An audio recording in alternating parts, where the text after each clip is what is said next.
Hello everyone and welcome to the tutorial on PCB designing. So আমি ভিডিওটা বা টিউটোরিয়ালটা বানানোর আগে ধরে নিচ্ছি যে এখানে যারাই দেখছে এই ভিডিওটা তারা জানে যে হোয়াট ইজ পিসিবি। তারা হয়তো এটা জানে না যে পিসিবি কিভাবে ডিজাইন করতে হয়, তার উপরে টিউটোরিয়াল। সো পিসিবি কী জিনিস সেই নিয়ে খুব একটা না বলি। পিসিবি ডিজাইন করার জন্য আমার এক ধরনের ক্যাড সফটওয়্যার প্রয়োজন পড়বে। তো বিভিন্ন ধরনের ক্যাড সফটওয়্যার আছে, ফর এক্সাম্পল প্রোটিয়াস আছে, অল্টিয়াম ডিজাইনার আছে, আর ইগল আছে। তো আমরা আজকে যেই সফটওয়্যারটা ইউজ করবো সেটা ইগল। সো বাকি দুইটা সফটওয়্যার নিয়ে একটু বলে দেই। অল্টিয়াম ডিজাইনার খুবই ভালো অ্যান্ড প্রফেশনাল লেভেলের জন্য খুবই ভালো, কিন্তু ওটা লাইসেন্সের ফিটা অনেক বেশি, যা স্টুডেন্টদের জন্য সম্ভব হয়ে ওঠে না ওটা পারচেজ করা। অ্যান্ড প্রোটিয়াস আছে, প্রোটিয়াসও খুবই ভালো, বাট দ্যাট ইজ বেসিক্যালি আমি বলবো অ্যামেচারদের জন্য মোর সুটেবল। অ্যান্ড একটু হাই লেভেলের কাজ করতে গেলে আমার বিশ্বাস যে ইগলটা বেশি প্রয়োজনীয় বা বেশি ইম্পর্টেন্ট। কারণ হলো ইগলের অ্যাকচুয়ালি অনেক ধরনের লাইব্রেরি আছে, যেই লাইব্রেরিটা অ্যাকচুয়ালি প্রোটিয়াসে কম্পারেটিভলি কম। প্রোটিয়াসের লাইব্রেরি অনেক জায়গা থেকে খুঁজতে হয় বা অনেক ঝামেলা। ইগলের লাইব্রেরি আছে, আর ইগলেও অ্যাকচুয়ালি লাইব্রেরি যদি নাও থাকে লাইব্রেরি বানানো যায়, যা it is very easy. So আমরা ইগল ইউজ করব। সো ইগল যখন আমরা ওপেন করব, ইগলের একটা ফ্রিওয়্যার ভার্সন আছে যাতে আমরা ফ্রিতে ইগল ইউজ করতে পারি, কিন্তু ওটা শুধু 2 লেয়ার পিসিবি সাপোর্ট করে। এখানে বলে নেই যে পিসিবি 2 লেয়ার মানে সিঙ্গেল লেয়ার হতে পারে, ডাবল লেয়ার হতে পারে, মাল্টি লেয়ারও হতে পারে। বাংলাদেশে প্রিন্ট করা হয় ম্যাক্সিমাম 2 লেয়ার। 2 লেয়ারের বেশি আমার জানা মতে এখনও বাংলাদেশে প্রিন্ট করা হয় না। সো পিসিবি ডিজাইনের ক্ষেত্রে আমাদের মনে রাখতে হবে যে আমাদের আগে মাথায় রাখতে হবে যে আমরা অবশ্যই চাবো যে সিঙ্গেল লেয়ারে করে ফেলতে, কারণ সিঙ্গেল লেয়ার করলে স্বাভাবিকভাবে খরচ কম পড়বে। ডাবল লেয়ার করলে একই সাইজের পিসিবির জন্য মোর দ্যান 2 টাইমস প্রাইস যাবে। সো যাই হোক, সেই সব কথায় পরে আসবো। পিসিবি ডিজাইনিংয়ের ক্ষেত্রে প্রথম যেই কাজটা সেটা হলো আমার স্কিম্যাটিক ডিজাইন। সো ফার্স্টে এই ইগল সফটওয়্যারটা ওপেন করার পর আমরা ফাইলে যেয়ে একটা নিউ প্রজেক্ট খুললাম। নিউ প্রজেক্ট নাম দিলাম মাই প্রজেক্ট। সো মাই প্রজেক্টের আন্ডারে first step in making A PCB is to create a schematic. So আমি নিউ দিয়ে প্রজেক্টের ভিতর স্কিম্যাটিক চুজ করলাম, আমার একটা স্কিম্যাটিক ফাইল এসে পড়লো। আচ্ছা, এখন একটা জিনিস বলে রাখা ভালো, যারা প্রোটিয়াস ইউজ করেছি তারা হয়তো জানি যে প্রোটিয়াসে আমার যদি পিসিবি ডিজাইন করতে চাই তাহলে আমার স্কিম্যাটিকের প্রয়োজন পড়ে না। তার একটা খুবই সিম্পল কারণ আছে। তার কারণ মানে সেটা দিয়ে আমরা অ্যাকচুয়ালি করতে পারি। আমরা যদি স্কিম্যাটিক ডিজাইন না করেও পিসিবি করতে পারি, কোনো সমস্যা নাই, কিন্তু ওটায় হইলে ভুল হওয়ার চান্স একটু বেশি থাকে। সো আমরা চেষ্টা করব সবসময় যেন স্কিম্যাটিক করি। ঠিক এই কারণে ইগল আমাদেরকে কখনোই স্কিম্যাটিক ছাড়া পিসিবি ডিজাইন করতে দিবে না।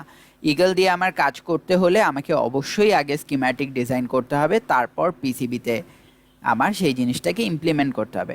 আরেকটা বলার মতো ব্যাপার হলো যে প্রোটিয়াসে আমরা যখন স্কিম্যাটিক আঁকি সেটাকে আমরা সিমুলেট করতে পারি, কিন্তু আমাদের সেই সিমুলেশনের স্কোপটা ইগল দেয় না। ইগলের ক্ষেত্রে স্কিম্যাটিক শুধুই একটা ডায়াগ্রাম, সার্কিট ডায়াগ্রাম, যেই ডায়াগ্রামের উপর ভিত্তি করে আমরা আলটিমেটলি আমাদের পিসিবিটা ডিজাইন করব, বা যেই ডায়াগ্রামের উপর অনুযায়ী আমাদের পিসিবিটা হবে। এখন আমরা খুব সোজা, যেহেতু আমরা মাত্র শুরু করছি, খুব সোজা একটা জিনিসের স্কিম্যাটিক আঁকবো। সেটা হলো আমরা একটা লিনিয়ার ভোল্টেজ রেগুলেটর স্কিম্যাটিক আঁকবো। লিনিয়ার ভোল্টেজ রেগুলেটর কী জিনিস? আমরা ছোট একটা আইসির কথা বলি, 7805। এই আইসিটা কী করে? আইসি ইনপুটে 7 ভোল্ট বা তার উপরে একটা ভোল্টেজ নেয়, আউটপুটে সে 5 ভোল্ট কনস্ট্যান্ট সাপ্লাই করে। সো ইনপুটে যদি 8 ভোল্ট হয় তাও আউটপুটে 5 ভোল্ট আসবে, ইনপুটে যদি 12 ভোল্ট হয় তাও আউটপুটে 5 ভোল্ট আসবে। So voltage regulator. সো আমরা লিনিয়ার ভোল্টেজ রেগুলেটর ডিজাইন করতে যাচ্ছি। সো আমার যেটা বললাম যে যেই আইসিটা ইউজ করব সেটা হলো 7805। সো আমি প্রথমে এটা হলো আমাদের অ্যাড পার্টস, এখানে যে আমি 7805 খুঁজব। এখন দেখব প্রথমেই অ্যাড পার্টস আসলে এদিকে আমরা অপশনে দেখব যে একটা সার্চ অপশন আছে। এখানে একটা কথা বলে রাখা দরকার যে আমরা ওপেন করার পরেই যে এই লিস্টটা দেখছি অ্যাড পার্টস দেওয়ার পরেই, এটা হলো ইগলে অ্যাকচুয়ালি কি কি লাইব্রেরি আছে তার লিস্ট। সো এই লিস্টটা যে আমরা যখন প্রথমবার ইগল ইনস্টল দিব তখন থাকবে তার কোনো গ্যারান্টি নেই, নাই থাকতে পারে। সো তখন আমরা কি করব, তখন এখানে ক্যান্সেল প্রেস করব, ক্যান্সেল প্রেস করে লাইব্রেরিতে যাব, লাইব্রেরিতে গিয়ে ইউজ প্রেস করব। ইউজ প্রেস করে আমার অ্যাকচুয়ালি আমার ইগলটা সেট আপ দেওয়া ছিল সি ড্রাইভে, ইগল 7.5.0। সো এইখানের এলবিআর এখানে যখন দেখব এটা হলো আমাদের লাইব্রেরি ফোল্ডার। এখান থেকে কন্ট্রোল এ প্রেস করে সবগুলি লাইব্রেরি চুজ করলাম, চুজ করে ওপেন দিয়ে দিলাম।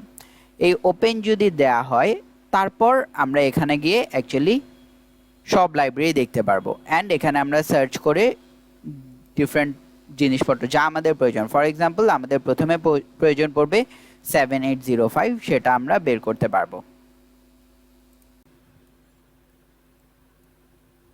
সো সার্চ অপশনটার একটু ছোট করে দেখাই যেন বোঝা যায়। সার্চ অপশন আছে, সার্চ অপশনে আমি যে কোনো কিছু সার্চ করতে পারি। এখন এইদিকে দেখব প্যাডস এসএমডিস। এসএমডি অর্থ হলো surface Mount device. Surface mounting device হলো যেই সারফেসে কপার থাকবে সেখানেই আমার সোল্ডারিং হবে। সারফেস মাউন্টিং ডিভাইসেস বা কম্পোনেন্টগুলি সব খুব ছোট ছোট হয়। বাংলাদেশে কোনো সারফেস মাউন্টিং ডিভাইসের সোল্ডারিং স্টেশন নাই, অ্যান্ড এগুলি সোল্ডারিং করা একটু অ্যাকচুয়ালি কঠিন।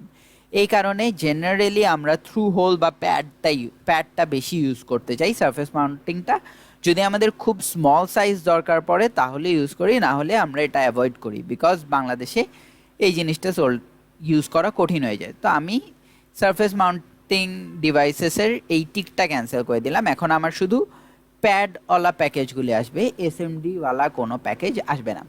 সো আমি এখন সার্চ করতেছি, প্রথমে সার্চ করবো 7805, এন্টার দিলাম। Sorry no match. এখন ব্যাপার কি দেখে মনে হইতে পারে যে ইগলের লাইব্রেরিতে 7805 নাই। আমি 2 মিনিট আগে ইগলের লাইব্রেরি নিয়ে অনেক প্রশংসা করলাম যে অনেক রিচ লাইব্রেরি, কিন্তু দেখাচ্ছে 7805-এর মতো একটা আইসি নাই। আসলে যে নাই তা না, সেই আইসিটা আছে, কিন্তু সেই আইসিটার নামটা এক্স্যাক্টলি 7805 না। ফর এক্সাম্পল আমরা যখন একটা অপ্যাম্পের আইসি ইউজ করলাম UA741, UA বলে একটা লেখা আছে। সো এইরকম 7805-এর সাথেও ডিফারেন্ট লেখা থাকে যা আমরা জানি না, বা নাও জানতে পারি, জানতেও পারি। তো ধরে নিচ্ছি জানি না। সো ধরি 7805-এর আগে কি আছে জানি না, দেখে 2টা স্টার, পরেও কিছু আছে যেটা আমি জানি না, দেখে 2টা স্টার। এবার আমি যখন এন্টার দেব, এখন দেখলাম অপশন আসতেছে। এখন দেখি আডাফ্রুটের যে লাইব্রেরি আছে এখানে 7805H, 7805L 3 ধরনের আছে। আবার এই লাইব্রেরিতে যে দেখব ADS, এখন দেখলাম 7805-এর পর যে PHLT এগুলি, সেগুলি আসছে এই সাইডের 2টা স্টারের জন্য। আর আগের ADS এই জিনিসটা আসছে এই সাইডের স্টারের জন্য। সো আমি যেই সাইডের জিনিস জানি না সেই সাইডে স্টার দিলেই আমি আলটিমেটলি পেয়ে যাব। সো আমরা যেইটা ইউজ করব, দেখব যে আমরা যখনই কিছু সিলেক্ট করি এই সাইডে পিসিবি প্যাকেজটা আসছে।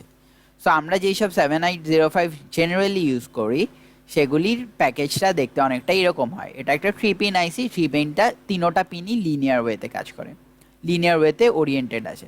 তো আমরা 7805 বসালাম। এবার এসকেপ প্রেস করব, এসকেপ প্রেস করার পর আবার পার্টসে চলে আসব।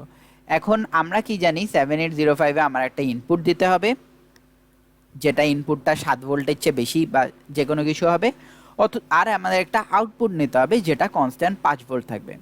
সো ইনপুটটা ডিফারেন্ট ওয়েতে নিতে পারি, আমরা মেইল দিয়েও নিতে পারি, মেইল রেল যেটাকে বলে রেল দিয়ে নিতে পারি, অথবা আমরা নিতে পারি গ্রিন কানেক্টর দিয়ে।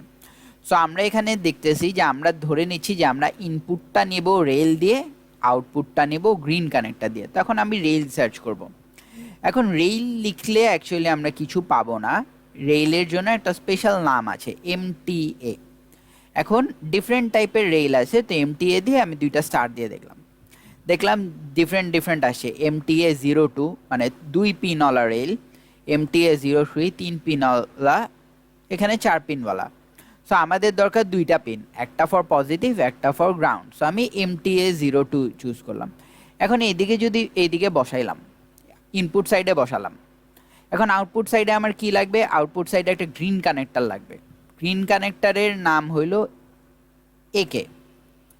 গ্রিন কানেক্টর কি জিনিস সবার একটু কনফিউশন হতে পারে। গ্রিন কানেক্টর হলো আমরা যারা মোটর ড্রাইভার ইউজ করেছি, মোটর ড্রাইভার বোর্ডটা ব্রেকআউট বোর্ডে ওইদিকে দেখবো মোটরের তারগুলি এইরকম একটা জিনিসের ভিতর স্ক্রু দিয়ে আটকাতে হয়, সেই জিনিসটাকে অ্যাকচুয়ালি গ্রিন কানেক্টর বলা হয়।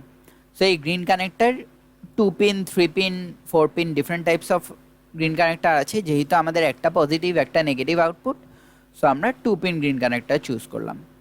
চুজ করে এখানে বসালাম, স্কেপ দিয়ে এবার আমি আর কিছু লাগবে না, সো ক্যান্সেল। এবার এখন একটা জিনিস খেয়াল করি, এই রেলগুলি নিচের দিকে পয়েন্টেড আছে, কিন্তু আমার কি এই সাইডে দুইটা কানেকশন, একটা গ্রাউন্ডে একটা ভি ইনে দুইটা কানেকশন দিতে হবে। সো আমার এই জিনিসটাকে একটু ঘুরায় বসাতে হবে। তো আমি কি করলাম, এখানে মুভ টুল আছে, মুভ টুলে ক্লিক করে এটাই ক্লিক করলাম। এখন আমি এটাকে মুভ করতে পারবো। এখন আমি যদি রাইট মাউস ক্লিক করি তাহলে নিজে নিজে রোটেট হয়ে যাচ্ছে। আবার ক্লিক করার পর লেফট মাউস ক্লিক করার পর বসে গেল নিজের জায়গায়। সিমিলারলি এই যেই দুইটা আছে, এই দুইটার ক্ষেত্রেও আমার ব্যাপারটা সেম, যে আমার অন্য দিকে পয়েন্টেড আছে, কিন্তু আমার এই দুইটার অ্যাকচুয়ালি এই সাইডে পয়েন্টেড থাকলে সুবিধা হয় আমার কাজে। সো আমি কি করব, এদিকে যেহেতু একটা ছিল, এদিকে যেহেতু দুইটা কম্পোনেন্ট, তখন আমি প্রথমে মুভে ক্লিক করব, পরে এটা হলো গ্রুপে ক্লিক করব। গ্রুপে ক্লিক করে লেফট মাউস ক্লিক করে এই দুইটা উপর ড্র্যাগ করব, তারপর রাইট মাউস ক্লিক করে মুভ গ্রুপ। এখন আমি দুইটাকে একসাথে মুভ করতে পারবো। আবার দুইবার রাইট মাউস ক্লিক করলাম, আবার রোটেট করে ফেললাম। সো আমার বেসিক্যালি এখান থেকে আমি ইনপুট নিব, এখানে আমি আউটপুট যাব।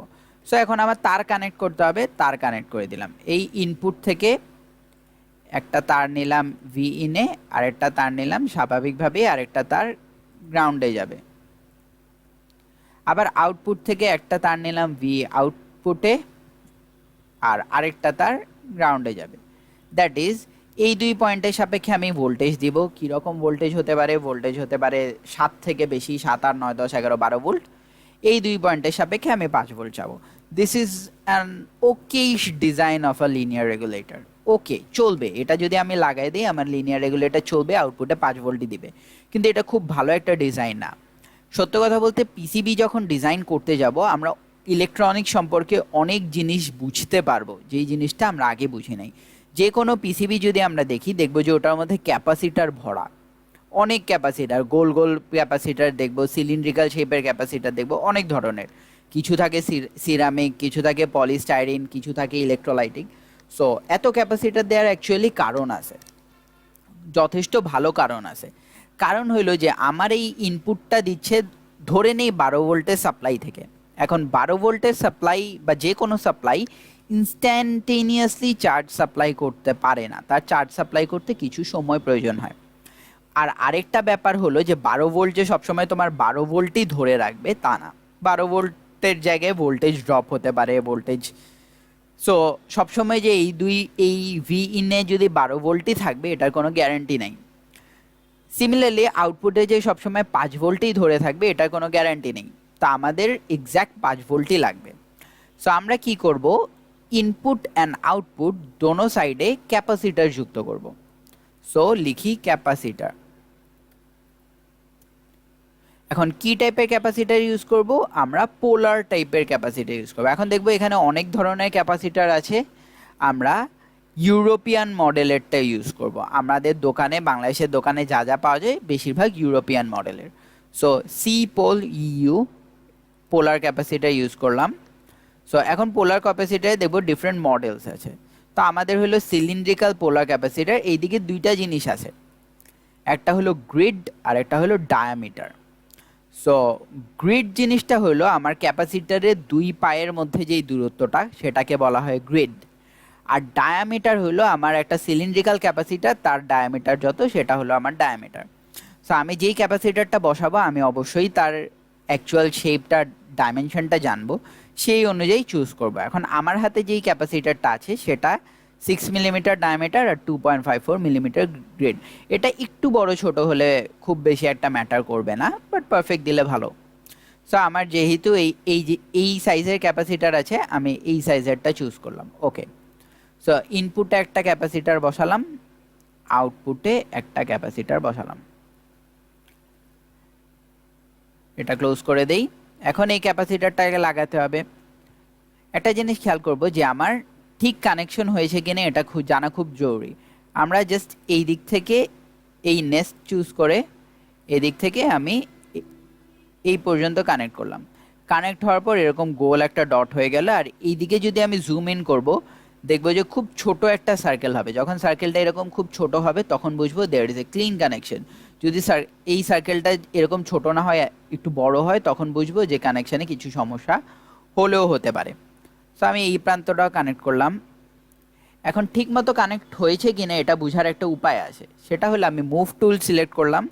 মুভ টুল সিলেক্ট করলে ক্যাপাসিটারটা চুজ করলাম। একে মুভ করতে গেলে যদি আমার ওয়্যারগুলিও মুভ হওয়ার চেষ্টা করে, তার মানে দুই সাইডে ঠিক রকম কানেকশন আছে। সো আবার ওকে নিজের জায়গায় বসায় দিই। এই ক্যাপাসিটারটাকেও আমরা কানেক্ট করে ফেলি।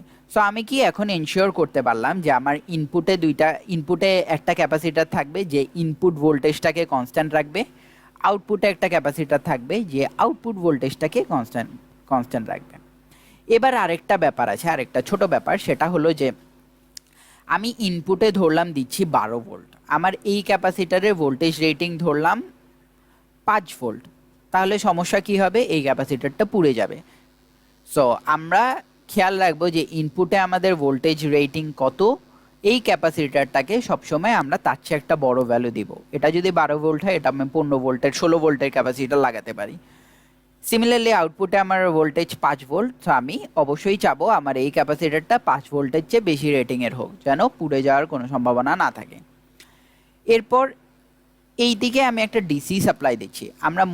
আমাদের মনে থাকা উচিত যে আমরা এসি দিকটা একটা সাইন ওয়েভ চিন্তা করি, আর ডিসি চিন্তা করি যে একটা টাইম ডোমেইনে একটা স্ট্রেইট লাইন। কিন্তু অ্যাকচুয়ালি ডিসিটা স্ট্রেইট লাইন থাকে না, মানে ডিসিতে অনেকগুলি ফ্রিকোয়েন্সিওয়ালা কম্পোনেন্ট থাকে, অর্থাৎ অনেকগুলি এসি কম্পোনেন্ট থাকে। আমরা চাবো না যে এটা এই আইসির ভিতর, যেহেতু এটা ডিসি ভোল্টেজ রেগুলেটর, এই আইসির ভিতর কোনো এসি কম্পোনেন্ট ঢুকে পড়ুক, সেটা আমরা চাবো না। সো আমার এসি কম্পোনেন্ট ফিল্টার করতে হবে। এখন আমরা কি জানি ক্যাপাসিটার কি করে?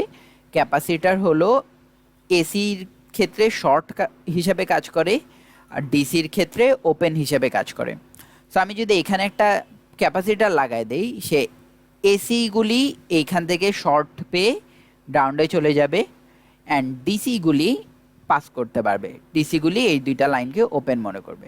সো এই ক্ষেত্রে আমরা যেই সব ক্যাপাসিটার ইউজ করব সেগুলি হলো সিরামিক ক্যাপাসিটার। এই যে সিইউ, এরা সিরামিক ক্যাপাসিটারের জন্য। সো আমরা আমাদের সাইজ অনুযায়ী দিলাম, আমাদের প্রয়োজন অনুযায়ী দিলাম গ্রিড 2.5 মিলিমিটার, দ্যাট ইজ দুইটা পায়ের দূরত্ব 2.5 মিলিমিটার, আর আউটলাইন 4x5 মিলিমিটার। সো এটা দিয়ে ওকে দিলাম। সিমিলারলি এবার আমরা কি করলাম, ইনপুটে আমরা বসালাম একটা বসালাম আমরা আউটপুটে। দুই সাইডেই আমার ফিল্টারিং হয়ে গেল। তাহলে এখন খেয়াল রাখবো যে আমাদের এই সার্কিটটা খুবই সিম্পল সার্কিট, এই সার্কিটে নয়েজও অত বেশি না। সো এই সার্কিটে একটা ক্যাপাসিটার লাগলেই, মোটামুটি 0.1 মাইক্রোফ্যারাডের একটা সিরামিক ক্যাপাসিটার লাগলেই আমাদের কাজ হয়ে যাচ্ছে। কিন্তু সব সার্কিটে যে এভাবে কাজ হয়ে যাবে সেটা কোনো কথা না।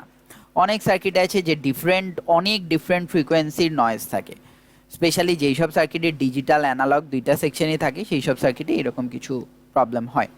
সেই সব সার্কিটে এখানে সিরিজ অফ ক্যাপাসিটার্স থাকবে, ছোট থেকে বড় সাইজে। ছোট থেকে বড় মানে ফ্যারাডের রেঞ্জ লেভেলটা ছোট থেকে বড় হবে।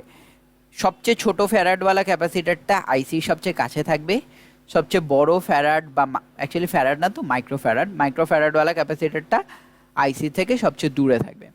অ্যানাদার থিং যেটা আমাদের নোট করতে হবে সেটা হলো যে আমার এই পোলার ক্যাপাসিটার বা ইলেকট্রোলাইটিক ক্যাপাসিটারটা সবসময় আইসির থেকে সিরামিক ক্যাপাসিটারটার তুলনায় দূরে বসবে, মানে আইসির থেকে আগে সিরামিক ক্যাপাসিটারে যাবে, তারপর ইলেকট্রোলাইটিক ক্যাপাসিটার। সো এইসব কনসিডারেশন করে আমরা একটা ছোট ডিজাইন করে ফেললাম। এখন এইটা this is actually a very good design for a 5 volt regulator, মানে লিনিয়ার 5 ভোল্ট রেগুলেটরের জন্য। এখন হলো যে আমরা কিছু সতর্কতা অবলম্বন করব। ফর এক্সাম্পল, আমার হিসাব অনুযায়ী এখানে আমার প্লাস দেওয়ার কথা, এখানে আমার মাইনাস দেওয়ার কথা। আমি যদি কখনো ভুলে এটা উল্টা লাগাই ফেলি, এখানে মাইনাস লাগিয়ে ফেলি, এখানে প্লাস লাগিয়ে ফেলি, তাহলে কি হবে? কিছু হবে না, আমার এই আইসিটা পুড়ে যাবে, এই ক্যাপাসিটারগুলিও নষ্ট হয়ে যাওয়ার সম্ভাবনা আছে। তো এই সম্ভাবনা এড়াইতে কি করব? এই সম্ভাবনা এড়াতে হলো আমি এটাকে একটু পিছনে সরাই নিচ্ছি। এটাকে ডিলিট করে এটাকে আর একটু সুন্দর করে টানি। ওকে, পিছনে সরাই নিচ্ছি। এখন আমি কি করব? এই তারটাকে ডিলিট করে এখানে আমি একটা ডায়োড বসাবো। দেখি, সার্চ করি ডায়োড। আমরা জেনারেলি এসবের জন্য শর্টকি ডায়োড ইউজ করি, বাট এইখানে আপাতত অত হেডেক নিতে হবে না। যে কোনো একটা ডায়োডের মডেল লাগাই ফেললেই হবে। শুধু খেয়াল রাখতে হবে যেন আমরা যেই মডেলটা লাগাচ্ছি সেটা 10.16 মিলিমিটার গ্রিড, মানে মিনিমাম গ্রিড যেন 10 মিলিমিটার হয়, না হলে দেখা যাবে যে আমাদের ডায়োডে জায়গা হচ্ছে না। সো আমি এটাকে এইভাবে কানেক্ট করে দিলাম। সো কি করব? এইখান থেকে এইখানে, এখান থেকে এইখানে কানেক্ট করাতে কি হলো, যদি এখানে পজিটিভ লাগাই এই পজিটিভটা সরাসরি এখানে চলে যাবে, কিন্তু এখানে যদি আমি নেগেটিভ লাগাই, এখানে পজিটিভ লাগাই, কারেন্ট আমার এই ডায়োড দিয়ে আমার এখানে ব্যাক করতে পারবে না। যেহেতু ব্যাক করতে পারবে না, আলটিমেটলি এই আইসিতেও নেগেটিভ ভোল্টেজ যাবে না, and IC will be protected. So আমার এটাকে বলা হয় ডায়োড প্রোটেকশন। ওকে, সো ডায়োড প্রোটেকশন দিয়ে দিলাম। এখন এটা দিয়ে আমার সুবিধা কি হলো? এটা দেওয়াতে আমার যদি অপোজিট, মানে আমি যদি পোলারিটি ভুল লাগাই তাহলে কোনো সমস্যা হবে না। আমি আরও ছোটোখাটো দুইটা জিনিস অ্যাড করতে চাই। ফর এক্সাম্পল, আমি একটা সুইচ অ্যাড করতে চাই। কেন? কারণ আমার সবসময় তো এইটা অন রাখতে হবে, সবসময়ই অন রাখতে হবে এটা নেসেসারি না। আমি চাইলে যেন অফ করতে পারি, প্রত্যেকবার তার খুলে খুলে অফ করা ঝামেলা। সো আমি একটা সুইচ অ্যাড করব। সো অ্যাড পার্টস, এখানে আমি সার্চ দিলাম SPDT, single pole double throw switch.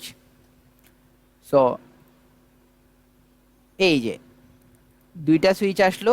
এখন আমরা, এটা হলো স্লাইডিং সুইচ, লেখা আছে স্লাইডিং সুইচ। তো আমরা স্লাইডিং সুইচটা ইউজ করতেছি। স্লাইডিং সুইচটা ইউজ করব এইভাবে, সুইচটা বসায় দিলাম। স্লাইডিং সুইচটা ইউজ করার পর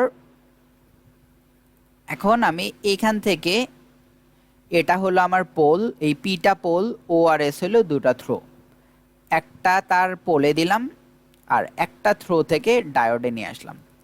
এতে ব্যাপারটা কি হলো যে পোল, যদি আমার পোলে সবসময় এটা কানেক্টেড, এখন যদি আমি এই সুইচটাকে প্রেস করি বা একদিকে স্লাইড করি তাহলে ডায়োডে কানেকশন হবে, অন্যদিকে স্লাইড করলে no connection, that is open circuit. তার মানে আমার সুইচ দিয়ে আমি ভোল্টেজ, মানে এই রেগুলেটরটা কাজ করবে কি না সেই জিনিসটা আমি কন্ট্রোল করতে পারতেছি। এখন হলো আরেকটা জিনিস অ্যাড করব, যে আমার আউটপুটে 5 ভোল্ট, মানে আউটপুটে ভোল্টেজ আসছে কিনা, আমার এই আইসিটা ঠিক আছে কিনা এটা আমার চেক করা দরকার। যে বিভিন্ন কাজে হতে পারে যে আইসি পুড়ে গিয়েছে, অথবা অনেক সময় দেখা যেতে পারে যে আইসি রিপিটেড ইউজের সময় কোনো এক সময় নষ্ট হয়ে গিয়েছে আর আমরা এটা জানি না। সো আমরা সার্কিটের মধ্যে কানেক্ট করলাম, দেখলাম যে সার্কিট পাওয়ার আপ হচ্ছে না, তো আমাদের কনফিউশন হবে, আমাদের মাল্টিমিটার দিয়ে চেক করতে হবে যে পাওয়ার পাচ্ছে কিনা। এত ঝামেলা আমরা করতে চাই না। আমরা কি করতে চাই? আমরা সবসময়, this is a good practice, যে একটা এলইডি ইন্ডিকেটর রাখতে চাই, যে আমার এখানে যদি 5 ভোল্ট হয় আসে, সেই 5 ভোল্টটা একটা রেজিস্টারের থ্রু একটা এলইডিতে যাবে, যেটা গ্রাউন্ডেড হয়ে যাবে। এলইডি যদি জ্বলে তার মানে এখানে 5 ভোল্ট পাচ্ছে, এলইডি যদি জ্বলে না তার মানে 5 ভোল্ট পাচ্ছে না। সো আমি গেট পার্টসে যে প্রথমে রেজিস্টার দেই, অনেক ধরনের রেজিস্টার আসবে, আমরা ইউ অথবা ইউরোপিয়ান রেজিস্টার ইউজ করব। আমরা দেখব রেজিস্টারের গ্রিড যেন 7.5 মিলিমিটার বা তার চেয়ে বেশি হয়। ফর কোয়ার্টার ওয়াট রেজিস্টার, এটা হলো কোয়ার্টার ওয়াট রেজিস্টার, যেটা আমরা জেনারেলি ইউজ করি। সো আমি এখানে রেজিস্টার দিলাম ক্রস দিয়ে, তারপর আমার আরেকটা কি লাগবে? এলইডি। এলইডি লিখে সার্চ করার পর, এলইডি দুই টাইপের হয় actually, 5mm and 3mm। Generally আমরা ছোট ছোট যেসব এলইডি, লো পাওয়ার এলইডিগুলো ইউজ করি, সো আমি 5mm এর একটা এলইডি দিই। সো দেখলাম এখানে আমার 5 মিলিমিটারের একটা এলইডি আছে। সো ওকে দিলাম। এখন এই এলইডিটা এখানে বসালাম, ক্যান্সেল। এখন আমি আউটপুট থেকে রেজিস্টার থেকে এলইডিতে কনভার্ট করলাম। এখন এই এলইডির এই মাথাটা কোথায় যেতে হবে? গ্রাউন্ডে। এই গ্রাউন্ডটা আমি এখানে কানেক্ট করেছি। সো এখন একটা ব্যাপার আছে যে আমার বুঝবে না যে এইখানে এই গ্রাউন্ডটা জিএনডিটা কানেক্টেড, কিন্তু এটা যে গ্রাউন্ড সেটা আমার ইগল বুঝবে না। বোঝানোর জন্য আমার এতে এক্সটার্নালি গ্রাউন্ড প্লেস করতে হবে। সো আমি জিএনডি জিএনডি লিখে, এটা হলো আমার এক্সটার্নাল গ্রাউন্ড। আমরা যারা যদি পিস্পাইস বা অন্য কোনো সিমুলেশন সফটওয়্যার ইউজ করে থাকি, সেখানেও দেখব যে একটা গ্রাউন্ড দিতে হয়। সো আমরা গ্রাউন্ডটা কানেক্ট করে দিলাম। তো এটা আমার রেফারেন্স, এটার সাপেক্ষে ইনপুট ভোল্টেজ, আবার এটার সাপেক্ষেই আমার আউটপুট ভোল্টেজ। এখন এই রেফারেন্সের সাপেক্ষে এলইডি জ্বলবে কিনা এটা দেখতে হবে। সো আমি এখানে কপি টুলস আছে, কপি টুলস থেকে গ্রাউন্ডটাকে কপি করলাম, কপি করে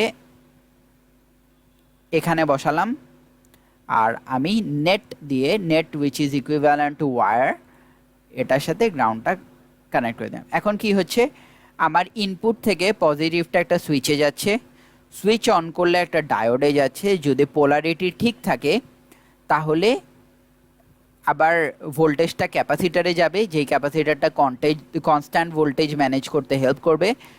তারপর আরেকটা সিরামিক ক্যাপাসিটারে যাবে, যা সব এসি যেইগুলি আছে, কম্পোনেন্ট আছে, সেগুলিকে গ্রাউন্ড করে দেবে, যার ফলে শুধু পিওর ডিসিটা আমার আইসিতে যাবে, আইসির গ্রাউন্ড। তারপর আইসি থেকে যে আউটপুট আসবে ওটার মধ্যে যে এসি নয়েজগুলি আছে সেগুলি সব ক্যান্সেল করবে এই ক্যাপাসিটার, 5 ভোল্ট ধরে রাখতে হেল্প করবে এই ক্যাপাসিটার। আর এখানে আমার আউটপুটের পর এখানে আউটপুট থেকে একটা রেজিস্টার আর একটা ইন্ডিকেটর এলইডি লাগাই দেব, যে আমি যখন সুইচ অন করব আমার সার্কিট ঠিকমতো কাজ করছে কিনা সেইটা ইন্ডিকেট করবে এই এলইডিটা। এই এলইডিটা জ্বললে সার্কিট ঠিকমতো কাজ করবে, এই এলইডি যদি জ্বলে না সার্কিট ঠিকমতো কাজ করবে না। সো আশা করি ব্যাপারটা সিম্পল ছিল, সিম্পল একটা ডিজাইন ছিল। সো আশা করব যে কিভাবে স্কিম্যাটিক আঁকতে হয় ইগলে, এই ব্যাপারে আমাদের অনেক আইডিয়া আছে। স্কিম্যাটিক আঁকার ক্ষেত্রে সবচেয়ে চ্যালেঞ্জিং যে ব্যাপারটা হবে সেটা হবে অ্যাডিং পার্টস। সমস্যা হবে কারণ হলো যে অনেক পার্টসের নাম আমরা জানবো না। সো সেই ক্ষেত্রে বারবার প্র্যাকটিস করে আমরা পার্টের নাম জানতে পারবো, এটা একটা ব্যাপার আছে। আরেকটা ব্যাপার হলো যে আরেকটা ব্যাপার হলো যে ওই স্টার ইউজ করার একটা ব্যাপার আছে, আরেকটা ব্যাপার রিপিটেড প্র্যাকটিস। আরেকটা জিনিস এটার মধ্যে না বললেই না, যে এখানে আমরা 5 ভোল্ট দিয়ে শুধু এই কাজ না করে 5 ভোল্ট দিয়ে ধরলাম এই এলইডি জ্বালানো ছাড়া আরও অন্য কিছু করতে চাই, তখন কি এই জায়গায় লাগানোর জন্য এখানে 10টা জিনিস যদি আমার লাগাতে হয়, এখানে লাগানো খুব কঠিন হয়ে যায় না? সো আমরা কি করব, আমরা প্রথমে কি করি, গ্রুপ কপি সিলেক্ট করে এই পোর্শনটাকে গ্রুপ করে নিলাম। এই পোর্শনটাকে আমি এখানে দূরে যেয়ে বসাই দিয়ে আমি এই পার্টটাকে ডিলিট করে দিলাম। এখন আমি চাবো আমার এই পয়েন্টার ভোল্টেজটা আর এই পয়েন্টার ভোল্টেজটা সেম হোক। সো এটার জন্য আমি কি করব, এটার জন্য আমি পার্টসে যাব, পার্টসে যেয়ে ভিসিসি লিখব। ভিসিসি যখন লিখবো একটা সিম্বল আসবে, এই ভিসিসি সিম্বলটা এখানে দিলাম। এটা দেওয়ার পর আমি এটাকে আউটপুটের সাথে কানেক্ট করে দিলাম। এটা করাতে আমার হলো কি, যেখানেই আমি এই সিম্বলটা ইউজ করব সেখানেই আমার এই আউটপুটে যেই ভোল্টেজ, সেই ভোল্টেজটা, দ্যাট ইজ আমার এখানে অ্যাকচুয়ালি ব্যাপারটা হচ্ছে কি, এই কানেকশনটা করাতে আমার হচ্ছে যে এই সিম্বলটা আমার আলটিমেটলি এই সিম্বলটার সাথে কানেক্টেড। সো এখানে যদি আমি 10টা সার্কিট দেই যার মধ্যে আউটপুটে 5 ভোল্ট লাগবে, ইনপুটে 5 ভোল্ট লাগবে, 10টায় যদি আমি এরকম করে ভিসিসি লাগিয়ে রাখি বা এই সিম্বলটা লাগিয়ে রাখি, তার মানে সেই 10টা আলটিমেটলি এই পয়েন্টের সাথে শর্ট হবে। সো সেই 10টা এই পয়েন্ট থেকে পাওয়ার পাবে। সো পিসিবি ডিজাইনিংয়ের স্কিম্যাটিক নিয়ে এতটুকুই।